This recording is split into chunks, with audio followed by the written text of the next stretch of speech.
This is the Losses Become Gains podcast, the podcast that talks about and normalizes the complexities of grief, life after loss, and all this entails. I'm your host, Tara Accardo.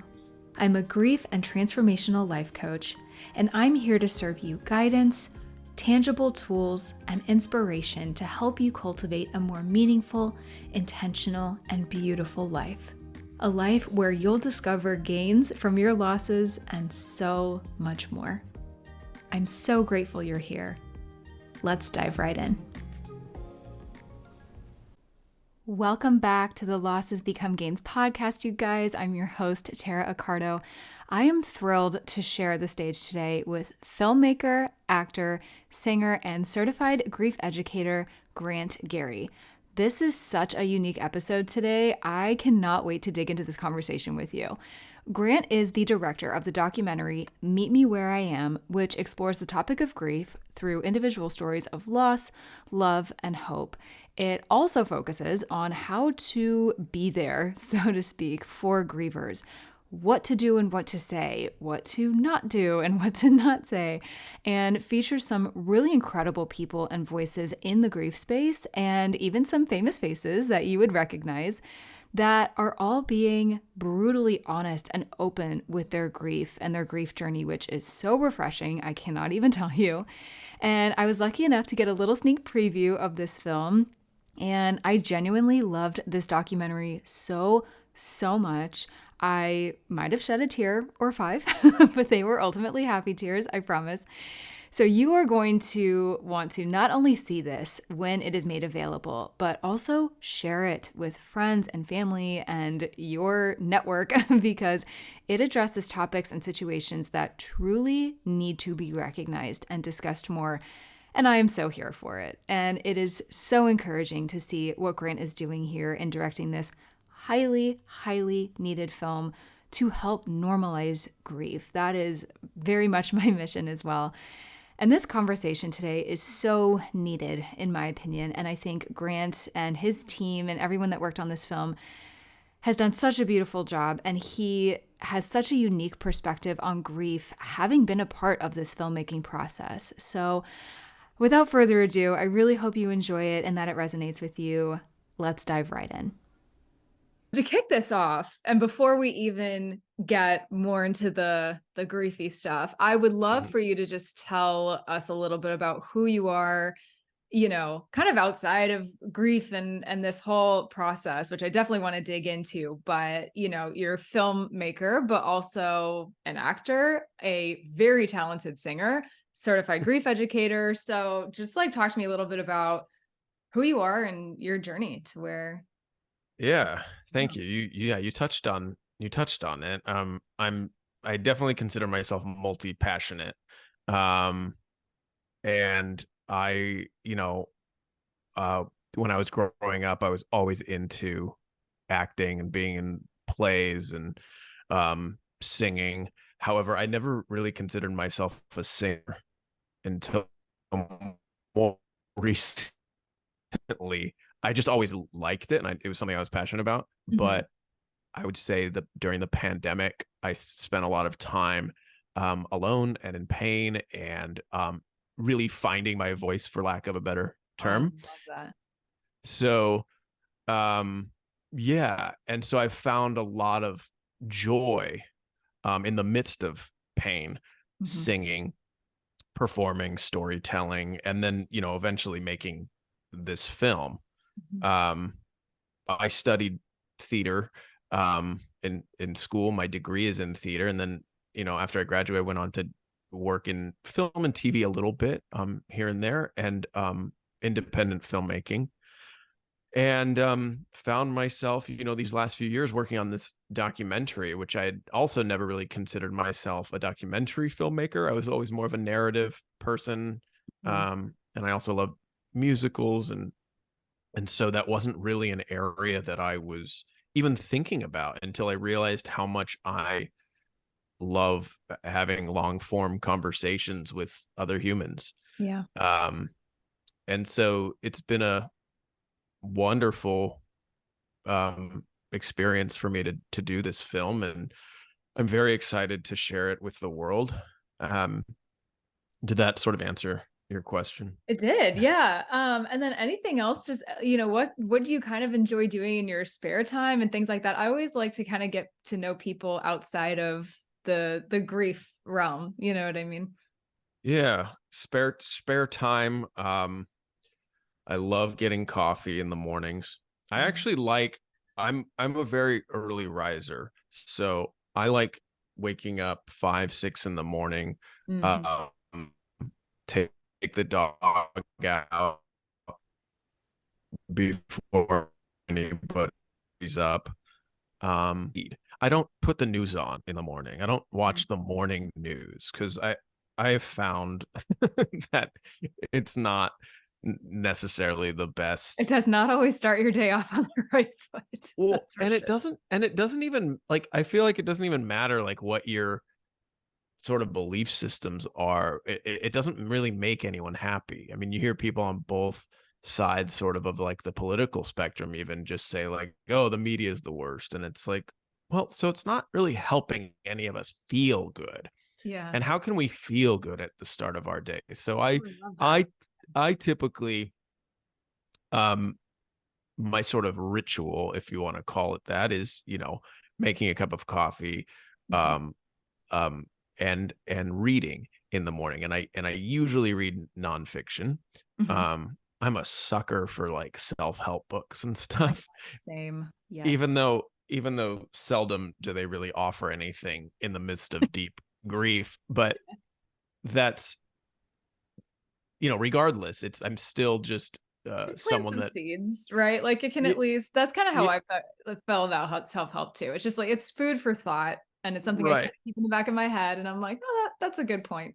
What Like, Yeah, and I've found that it can be profoundly helpful just for like more daily life sort of things, maybe yeah, pertaining to like career and other like goals and aspirations in life. absolutely. um so yeah, I mean, I do that. I like going to the gym. And I'm a big foodie, so you can always find me eating something that I probably shouldn't be eating. Love it.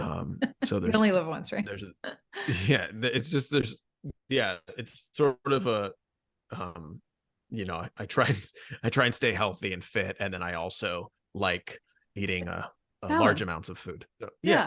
It's all that's about yeah, balance. life, yeah. So and then of course, as I mentioned, singing. I love singing in my Mhm. spare time.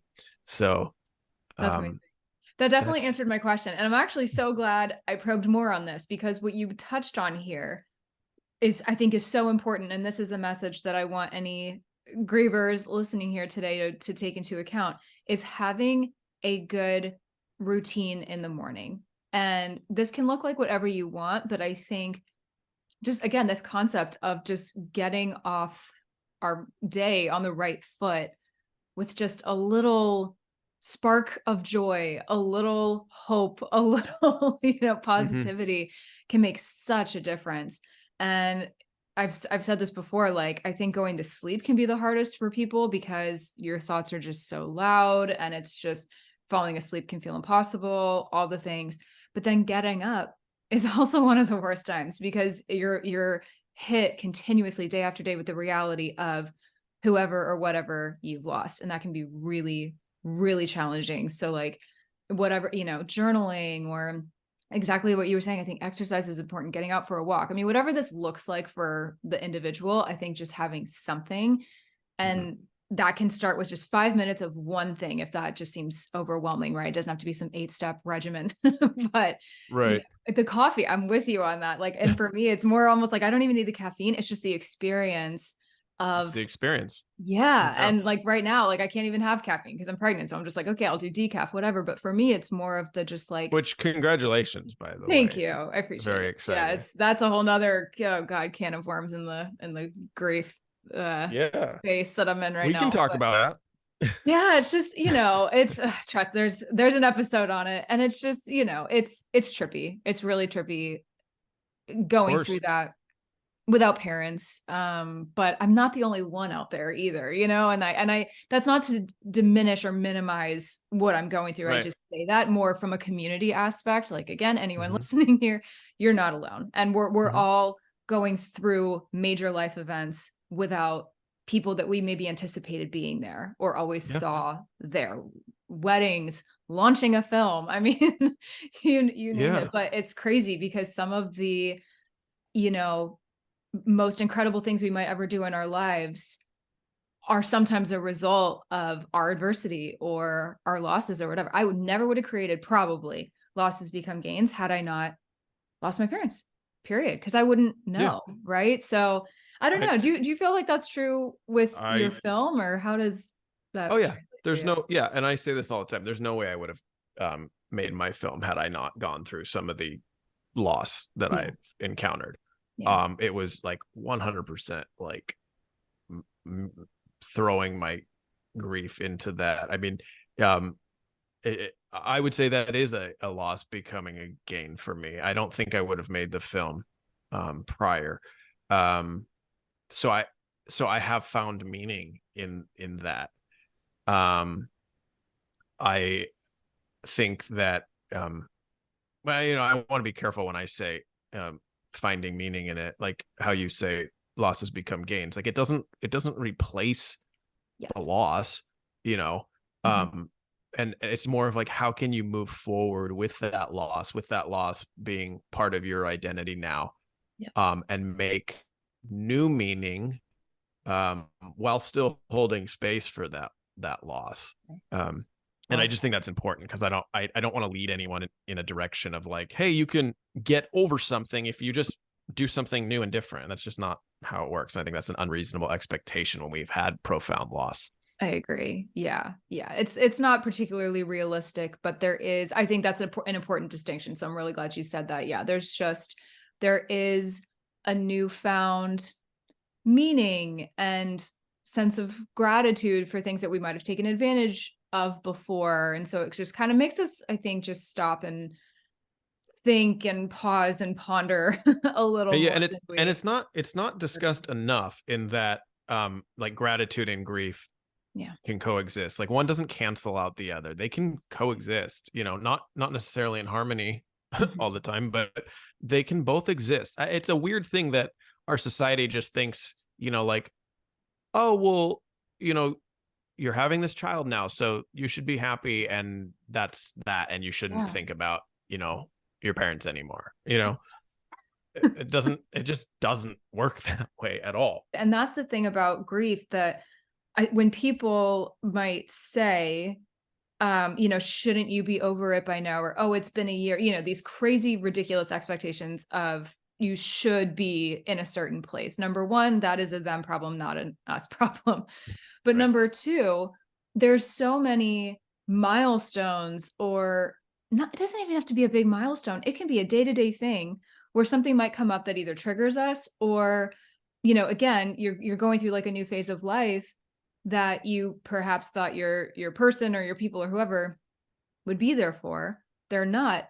That can bring up a lot of grief yet again. I mean, that is, Yeah. there's like a re-grieving almost in that. And so that's kind of Yeah. where I'm at now. Certainly, I mean, that happened when my wedding came up, but then it's happening now. I'm still in shock in a lot of ways. We'll see what happens when she gets here. But like, Mhm. and I'm just like, that's, you know, when they say grief isn't linear, there is a reason It's that not. that is said. It's not. Yeah, it's not linear at all. And I think we, again, we somehow think it is because so many other things are linear, or we perceive them as being linear.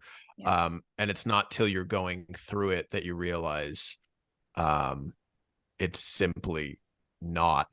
Um, One of the people in the film told me a joke, and it said, a guy a guy asked someone, have you been through the 5 stages of grief? And they said, yes, this morning. You Yes, know, I so love that. Oh my uh God. you can be going through them in and out, like, Yes. just, it's not a well, as David Kessler says, it's not a prescription. It's not prescriptive. It's rather it's descriptive of what you might go through. And if it works for you, great. And if not, that's not an issue. There's no right or wrong way to do it. And, I always try and tell people, find what works for you. And kind of like getting back to like what we were saying earlier with those, like, journaling in the morning or having, making space for you. I always say, if you make a list of the things that like matter to you, or the things that like will bring you joy, try to do those things. At some point during one of those, you are hit with a moment of grief, then sort of shift to the grief and allow space for the grief. Because I think one of the worst things we can do is turn away from the grief, because it's gonna be there. It's gonna sort of it will get you in some way. So just making space for those feelings as they come up, I've found, is very helpful. Okay, so I want to transition a little bit here more into the film, and I just want to first preface this by saying that when I watched the trailer, I mean, I was just, there's a lot of things that came up for me. I was just immediately really very touched by it, kind of taken aback a little bit, but I mean that in a good way. It was very just profound, and seeing some of the people that you interviewed almost, I'm going to say stumbled over their words, but I don't mean that in a bad way. It's almost kind of like, how do I even begin expressing how I'm feeling right now? How do I even begin describing this? All of the things, how we, even as people in the grief educating space, can even, word sometimes. There's some people that I recognized. There was, emotion that came out that I just, again, felt so profoundly. And so, just that trailer alone was so beautifully done. And so I know people can go see that. So I just have no doubt the rest of the film is complete gold. But so before we get into like the nitty gritty details, like why was it so important for you to create a film like this, really to be able, you've touched on like telling the stories, to help people, not only just with their grief, but take it a step further and kind of find their gains, if you will, to find this meaning and purpose and hope that we all so desperately need. Well, I want to touch on something else you said first, and I will get into that.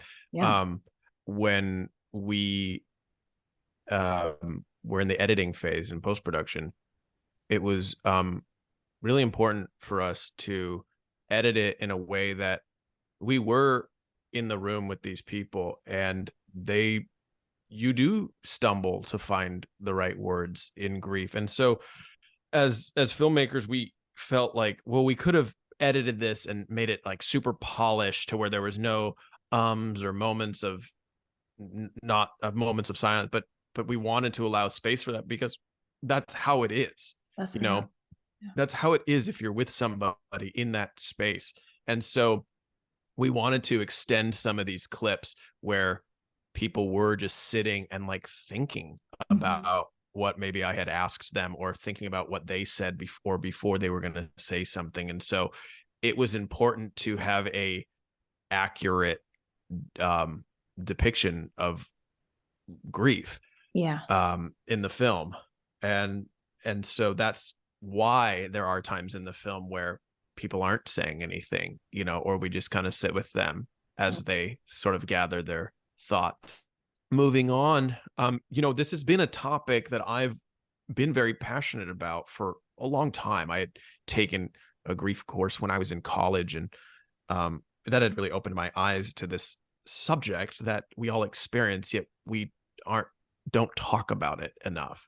And so when the opportunity came to do this film, I just felt like, now we have a real opportunity to help people here, tell real stories of real people, and a variety of different stories too. Like there were some in there that I really pushed to have in the film, that I thought may resonate with other, maybe some people watching the film hadn't lost a child or hadn't lost a parent, but maybe they had lost a pet, and that perhaps could have been profound loss for them. And so it was important for me to touch on different types of loss. You know, there's only so many that you can fit into such a, you know, it's now about an hour and a half. But so it was a challenge to fit those different stories in there too. But I just think one of the biggest things, and I actually would ask this of you too. But one of the things I asked everyone in the film, because I felt like this would help people with language around grief, was, you know, what were some of the things that people did or said to you after your loss that were helpful? And then on the flip side, I would ask people, you know, what were some of the things that people did or said that perhaps were not so helpful? Yeah. And one of the things that people said, you can see it in the film, was when people would say, "My condolences." Yeah. And many people felt like, that's not helping me. Such a cop out. And it's like, my condolences. Okay, did my part, done. On with my life. Moving on. And you know, it's important, you know, to me to be like, it is hard because, you know, like you said, like, I'm a grief educator. I did this movie on it. Like I've lived my own grief experiences, and I still struggle to find the right words to say to people because I don't know what they're going through. We don't know what the other person is going through, but what we can understand better is that what they are going through is incredibly painful. What they're going through is very hard and very challenging, and they don't know what they want half the time. Yes, you know, absolutely. And so it's just about, you know, it's just about being there for the person, but defining what that means. So it's important, I think, to assess the relationship we have to the individual. You know, maybe a text message to them is sufficient because maybe that's your relationship with that person.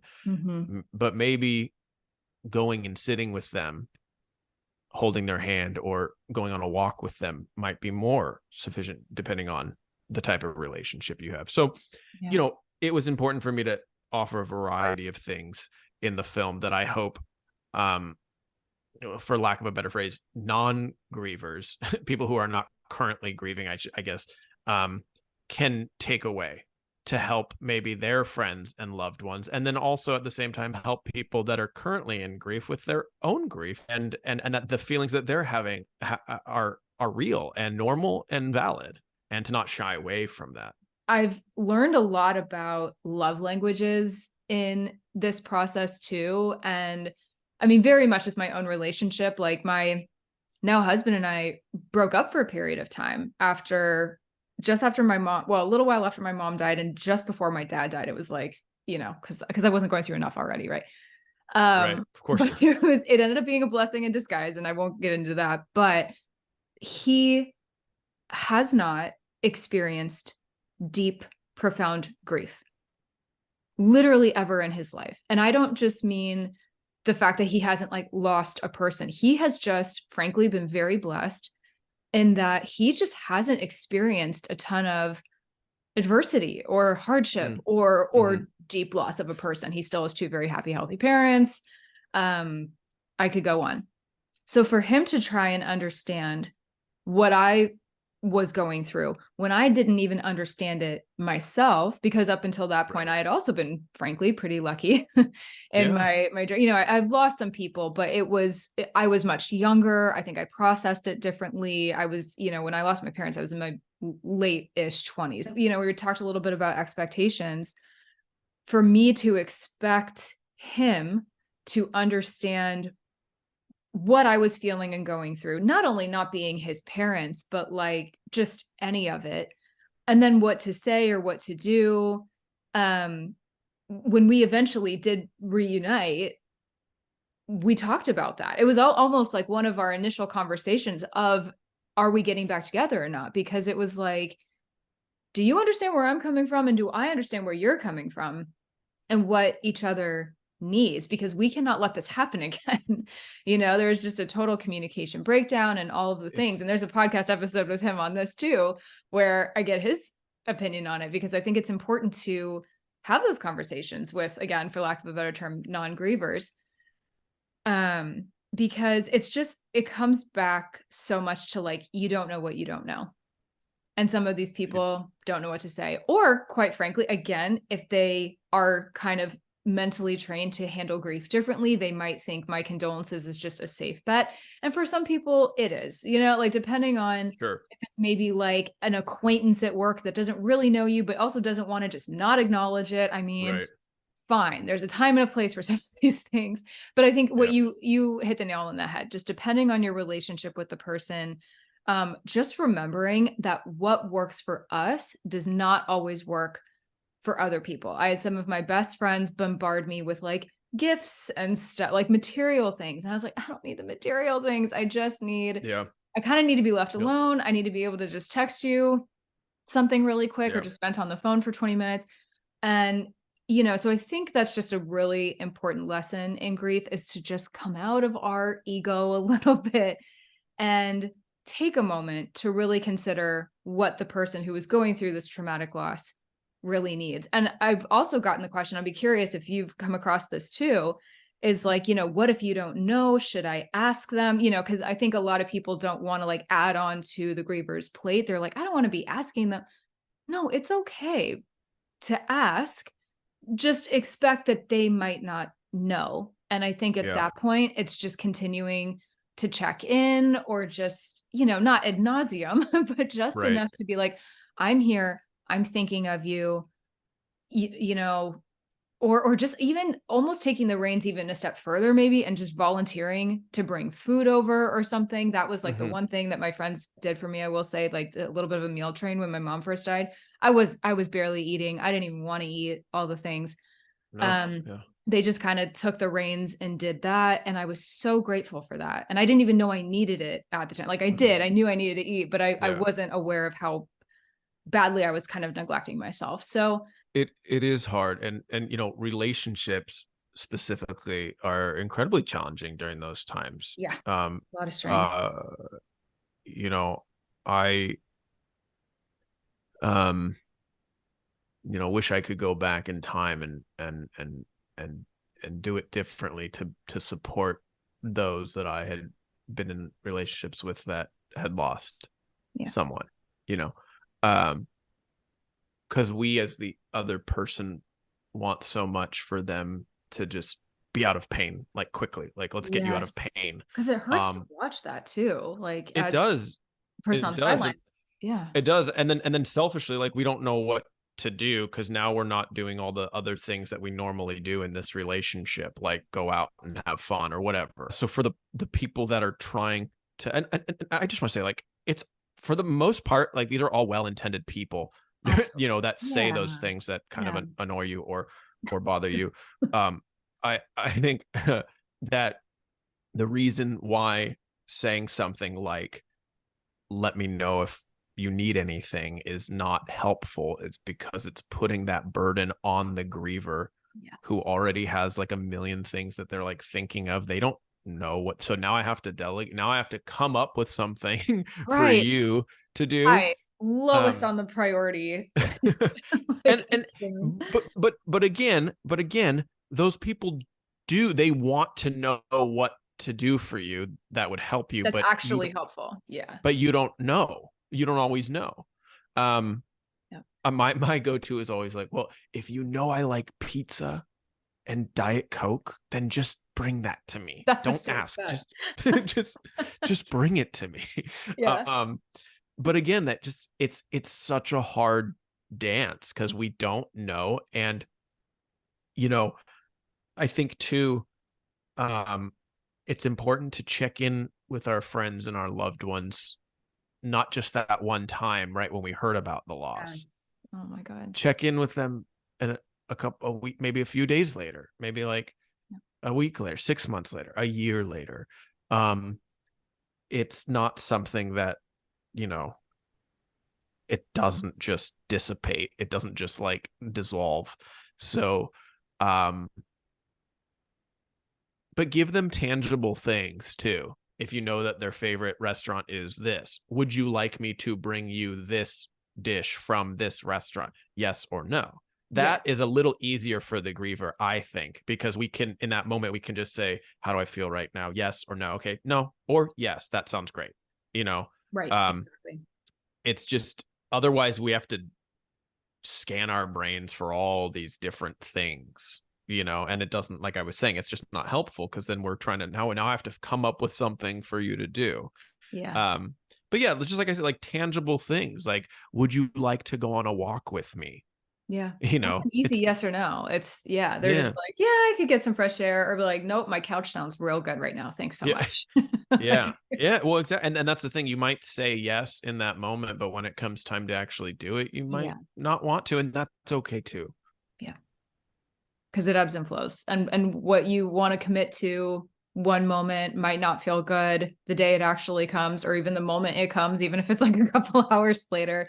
I Right. mean, yeah, it is unspeakably hard to Yeah. live a normal life during grief, the really acute grief, I should The say. life that the rest of society wants us to be living. Yes. It's amazing how humans can survive like a really traumatic loss You and know, still, we're such a survival mode. the workspace is hard to be in. Mhm. Um, I said to you before we started my joke about, I'll say it again. Say it again. Yeah. It goes, you go into work and you're at Chipotle. I don't know why I always use Chipotle for this. It's a solid example. You're working at Chipotle and you say, oh, my mother just died. Manager says, I'm sorry to hear that. You say, thank you. Manager says, you're coming in Monday though, right? We need coverage on Monday. It's ridiculous. It's so true. It's so bizarre. There's during the film, I interviewed Elisa Fornere of Pause organization, said there's a literal threshold here on the door. When you go beyond that threshold, you check your dead mom at the door God. when Yeah. you come into work. And it was just so bizarre. And we talked about this, and I asked her, I said, what? So yeah, so what is the, how, like, if you're looking at it from the employer's point of view for a moment, Mm-hmm. you want productivity, you want employees that are going to show up, and you want them to be productive, but humans have feelings and emotions, and they cannot always be productive. So it is incredibly challenging in the workspace. And I don't know, there isn't a just blanket answer for it. Again, you have to assess each situation individually. I do think there needs to be more compassion surrounding that. I don't, unfortunately, know what the answer is, because there isn't one, Yeah. because we don't know how we're going to feel in the midst of deep grief every day. Some people want to go back to work immediately. Some people try it and they realize that's not a good idea. And then some people perhaps never go back. Because you touched on this earlier, and I actually want to ask you a question here in just a moment, but you interviewed and spoke with so many different types of people in this film that have experienced different types of loss. We're all going, of course, to experience that differently, but that's the beautiful thing about community too. And this is certainly what I try and build, is like, each of us cannot compare our own grief or our own losses, even if it's like the same titled person, right? Mom, dad, sibling, child. But there are, I think, some kind of principles of grief, for lack of a better term. There are just some overarching emotions and things that we might feel. We might feel overwhelmed. We might feel really anxiety ridden. We might just feel that really deep, profound emptiness, whatever this feels like. And there's this kind of twisted bonding that I guess got low-key trauma bonding, but that can happen with that. But it's the community aspect is such a beautiful thing, because especially if you don't have that in your everyday life, or you have a partner who hasn't experienced like a lick of loss, finding your tribe, so to speak, and just those people that, maybe they're not even super close to you. Maybe that's a benefit, actually, is that you have people in your life that, you're meeting in these various communities or a grief group or whatever it is, that kind of don't know you super personally, because it almost helps sometimes to get that sort of third party experience, or, just a little session to vent or something, or just to raise your hand and be like, is anybody else feeling just completely overwhelmed right now? And just to have some people just say, yes, just that simple, heck yes, I am too, can be so validating, especially again, when we're surrounded by people that we just feel like maybe aren't getting it. Or that was the other, I think, shocking part for me. And we've touched on this a little bit, but it's like, people that have, for example, also lost their parents or something, say to me, well, at least you had so many years with them. At least your dad was alive for 6 years with his cancer and he didn't die immediately. Those at least statements, I've talked about them before. It's one of those like very unhelpful things, but that was and shocking. You've probably already, and I'm sure you've already had those thoughts yourself. Like, well, yeah, of course, you're probably thinking like, well, yeah, of course of course I'm grateful for having my dad this long and not, him dying sooner, but that doesn't what is that solve? That doesn't take the pain away. Like, I don't, because like, what's the alternative? Like, he would have died when I was 5, or he would have, like, it's not right.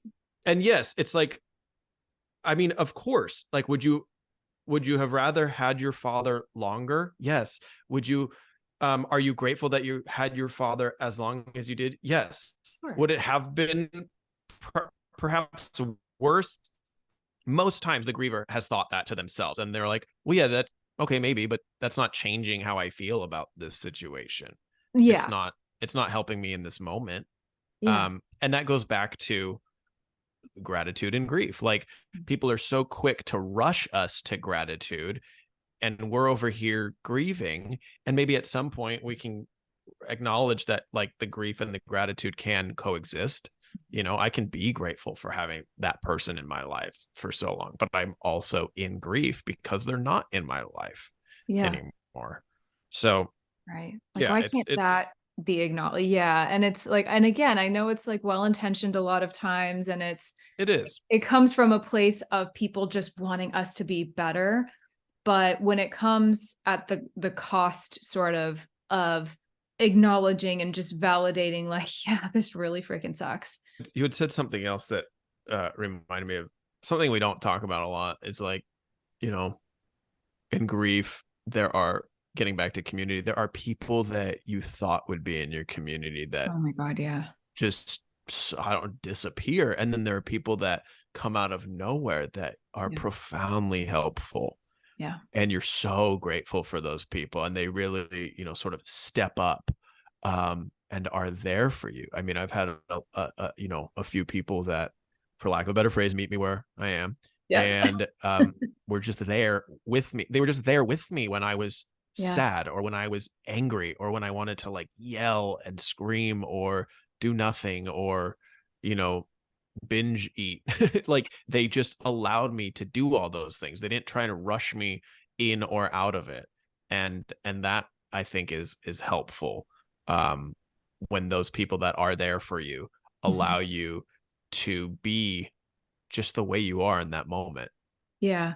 Just giving you grace, which then allows you to give yourself more grace, I think. And it's just this beautiful cycle of grace and acceptance and understanding.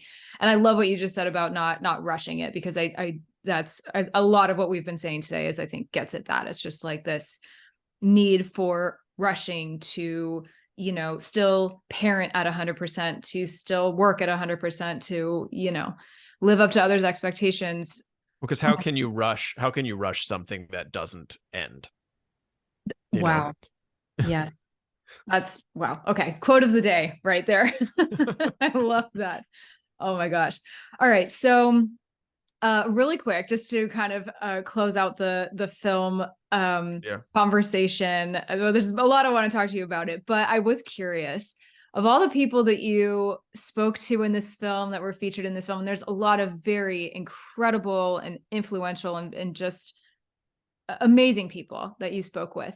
Is there anything that stood out to you? And you don't have to, name one person in particular, but just kind of more concepts of things that really stuck with you, or things that they said, kind of like what you just said, that was just like kind of an aha moment, just very profound and very like, wow, that just nailed it when it comes to grief. Well, yeah, I've said this one before. When I was talking to Anthony Rapp, he talked about how you mourn the loss of them, Mm-hmm. but you're also mourning who you were to them.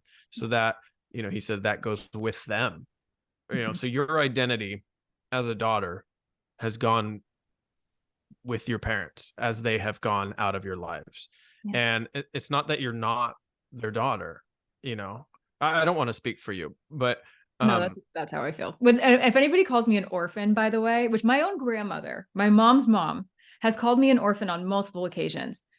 And not to knock anybody who does consider themselves, I guess by definition, I am one. And maybe I have sort of like a Daddy Warbucks syndrome with Annie. And like the fact that I just like feel like abandoned in this orphanage, the word makes me just cringe a little bit. And then to have your own grandmother say it to you is very humbling. But a full-blown adult yeah. orphan. So my grandma's she's an interesting one. But yeah, I mean that for me, it was just like, ooh, that hit home. That did not resonate with me whatsoever. But you are, and not, sorry, not to interrupt you, but I was just gonna say you're absolutely right. And that your identity shifts. It takes on new meaning, I guess. Yeah. Well, people don't, and you don't, yeah, it does. You don't think about it, but if there's a breakup, or like your identity as a spouse or a brother, or that all goes away. The relationship we had to them, like that all goes with them too. And so grief does change you. It changes your identity. And so how do you move forward with that being part of you now? That's the challenge. Like, how do we move forward with it? And it's going to look different for every single person. There's just I hate the term new normal after COVID, but there is a little bit of a new sense of normalcy that we have to find. And we do find it eventually. Yeah. We might take on new hobbies or interests, or meet new people, or have new experiences, or travel, or whatever it looks like. And it does not fill that specific void. That little hole in our heart might always be there, right? But you're kind of there was this analogy I heard once, and I'm not going to explain it well, so I won't go into a ton of detail, but you're kind of filling in the gaps around it. So it's just a little less empty than it was the day before. And that's why I'm always preaching, baby steps, and just taking it a day at a time, a moment at a time. And like what you were saying earlier, where about the 5 stages of grief, and you're just like, yeah, I felt all 5 of those this morning. It's like, it is that volatile of a process. Well, and even the griever can have moments where you're like, you know what? I accept this. And then boom, like 10 minutes later, you're like, no, I don't. What am I talking about? And so I don't know what that no, not at all. Yeah. And so that's why, it's important to acknowledge, like somebody says it in the film. We talk about it.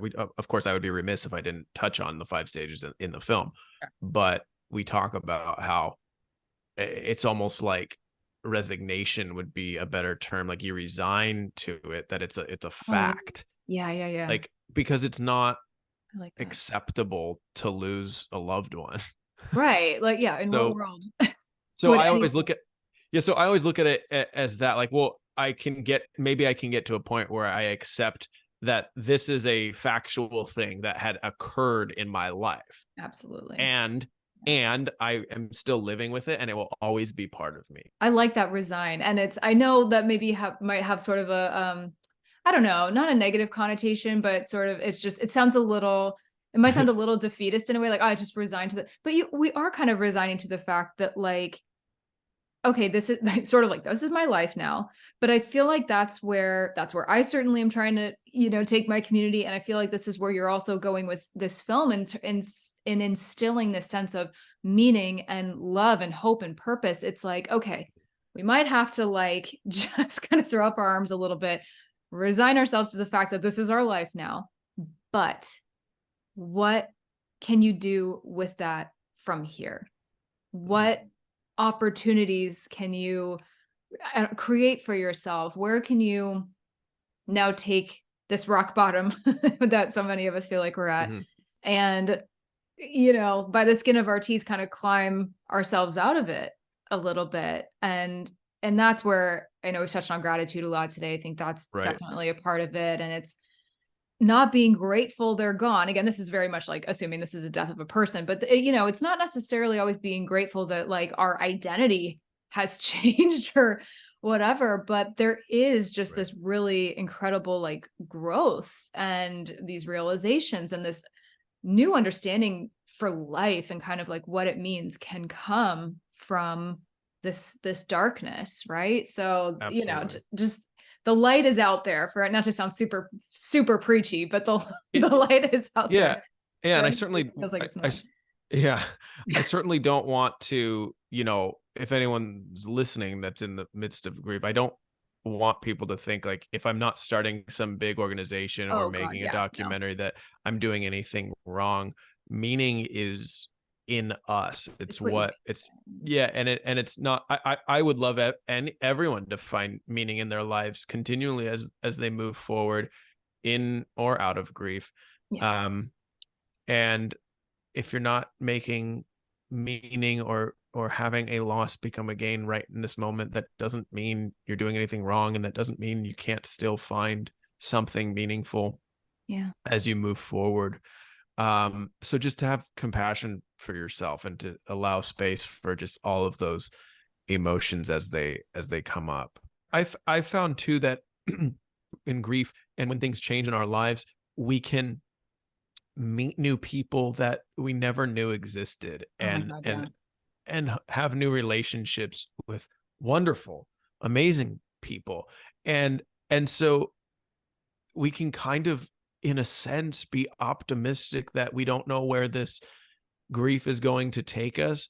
Yeah. And it could possibly introduce us to people that we did not know existed on this earth, and they could be better for us. So again, not replacing the grief, but it certainly will shift our lives in a new direction. Yeah, I mean, it's all part of the process. And I know, I just want to acknowledge too, like, I know that can feel overwhelming. Like that very idea could perhaps scare people too, like, especially if you're a little, change adverse and don't like a lot of change, or you just like, don't even want to like, you just are rejecting this idea of change right now, again, depending on where anybody's in their grief. I know certainly in my earlier days, no one could have told me to be grateful for anything, or, that I would find and connect with wonderful people in this new community and people like you, and, who knew, right? But that's